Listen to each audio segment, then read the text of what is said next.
ginagawa yung tint ng sasakyan. And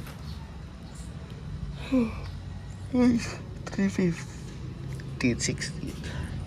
So dumating ako dito around 10 a.m. So over 5 hours. Guys, ang ganda nitong sasakyan na yan, oh. Yun yung sasakyan ko. Baka may gusto mag-rent sa inyo na i-rent siya sa wedding, ganun. Pwede naman, i-chat nyo lang ako. Parang nag-isip ako ng something na pwede siyang mag-generate na income. And yeah, she's pretty good sa wedding kasi white naman siya. And I'm here just working with some videos and vlogs na ina-upload ko. So basically, medyo antok na ako. Ayun, gutom. Pero mamaya na lang ako kain. Minsanan na. Ayan, so mamaya pakita ko sa inyo mamaya.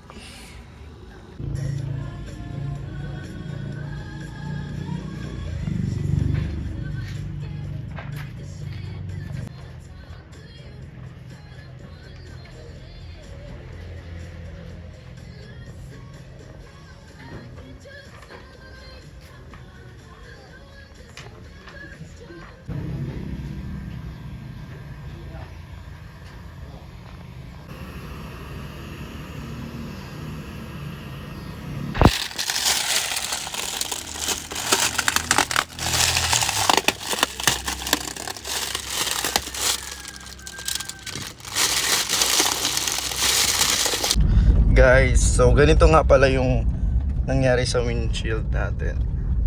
And mas clear na siya, guys, pag gabi. Kasi napalitan na yung kanyang tint. And nakakatuwa, guys, kasi wala na akong fear na mag-drive pag gabi. Kasi nga, napakalinaw niya, guys. Promise. And it's my first time na makita yung ganito yung view sa sakyan ko. Nakakatuwa lang. Ayan, oh.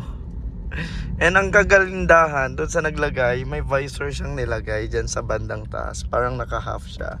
So it's not really mainit when it's when the sun is hitting on me. So pati yung gilid pinagawa ko na yan. Ayan, oh. So let's go.